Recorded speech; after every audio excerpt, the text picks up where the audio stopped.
Hello and welcome to another analysis video. If you remember in my last video, I analysed one of my favourite films, Ghost in the Shell. I love that film. In fact, I love Ghost in the Shell. It's a timeless franchise that manages to mix philosophy with epic cyberpunk action. Even without Mamoru Oshii's involvement in Standalone Complex, Kenji Kamiyama done a fantastic job of capturing Ghost in the Shell's atmosphere. The latest installment to the franchise is Ghost in the Shell Arise, a set of OVAs, and soon to have a TV remake. This installment had Kazuchika Kise as the chief director. Unlike Kenji Kamiyama, who worked under Oshii on various movies and projects for years, taking some major roles before taking the director seat, Kise had no experience as a director on any TV show or movie. There was just something off about Kise's vision of Ghost in the Shell. It's clear when you're watching Arise that there's something missing. It lacks many of the major elements the previous installments had, but what specifically did it do wrong? Let's take a look. Ghost in the Shell is very much a show about its characters, especially its main character, Motoko Kusanagi. Both the original film and the TV series made a point of starting the movie on Motoko. Let's look at how they done it, and how it introduces the character. So the movie starts with a helicopter shot, then it pans down to Motoko sitting on the roof of a tall building. Our first introduction to Motoko is a side-on shot with very little lighting on the character. Instead, the lighting is on the Cyber City buildings around her.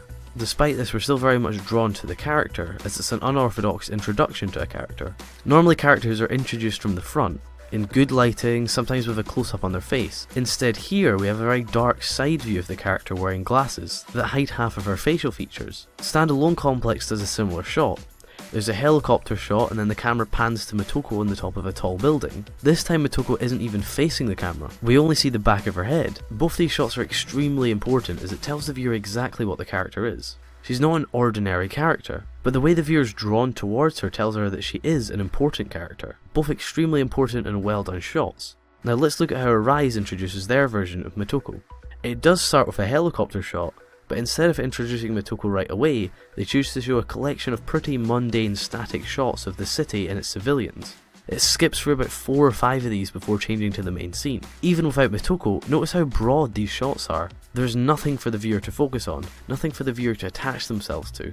So it then transitions to the main scene. Again, there is nothing for the viewer to focus on. We're given some pretty dull dialogue about an investigation from characters who we can't even identify. A whole minute into this episode and nothing has told us what the series is about. A whole minute and a half and we're finally introduced to Motoko. Initially we just see her voice, but we don't actually see a shot of her. The first shot of her is an extremely far away shot that gives us no detail about the character. The next, a very well lit frontal shot that shows her whole body. Then you guessed it, a closer, well lit frontal shot of her face. There is no mystery in her character.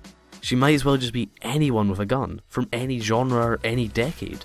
Motoko is meant to be an interesting character who's unsure about her humanity. How does a well-lit close-up of her face show any of this? It doesn't, instead it shows a lack of imagination in the cinematography and planning. What is arguably one of the most important things to do when starting a film has clearly been utilised brilliantly by Oshii and Kamiyama, but not so much by Kise. Now that we've been introduced to Motoko, let's look at her character design. This is about as important as it gets for creating a character and giving the viewer the right impression. The original movie and TV series have very similar designs for Motoko. They wear similar clothing, have similar facial features, and have similar hairstyles. The only difference being the movie version of Motoko is a lot more minimalistic. She has black hair instead of purple and her clothes are generally more low-key. Regardless, they're both fantastic designs. Motoko is meant to be a super soldier. She's meant to be extremely strong and physically confident. Her outfits and designs from the originals really reflect a strong character. Now let's look at her character design from Arise. Immediately, she seems underwhelming. She's physically smaller, her hair looks like a schoolboy's, and her facial features look a lot more feminine and younger. Where the previous designs had flashy, futuristic clothing, here we only have a very simple red jacket and simple red trousers. This is a lot less impactful than her wearing military gear or a big long coat. Overall, her design is just lackluster in comparison to their previous designs. So now we're going to compare two similar scenes from the original movie and from Arise. This is one of my favourite early scenes in the movie. It tells us a lot about the character. I went more into detail about this scene in my original analysis of the movie, but I'll quickly recap. This scene is fantastic in giving us an early impression of the character. Much like the camera angles used to film Motoko, the bedroom reflects her as a character. Because the bedroom is in darkness, it takes all the personality out of the room, and since a bedroom is very personal space, it takes the human personality away from Motoko. So let's now look at the scene from Arise. So the first shot of the room is a complete contradiction to the original version. It's well lit and makes a point of fitting a lot of colours into the shot. This really doesn't work for Mitoko's character, as it's shot in a way that anybody else's bedroom could be like. The whole point of the scene in the original is to tell us that she isn't like a normal human. In the Arise version, it doesn't tell us anything. In fact, there are things to suggest that she is just like any other ordinary human. She has pictures on the wall, room decorations, there's a sense that someone lives here.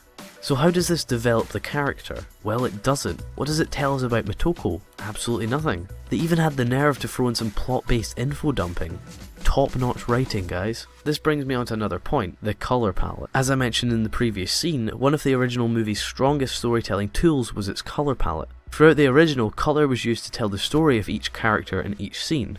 So did it do the same in Arise? Well, let's take a look. Let's take a look at a random street scene from Arise. The street scenes and world design from the original movie have become really iconic.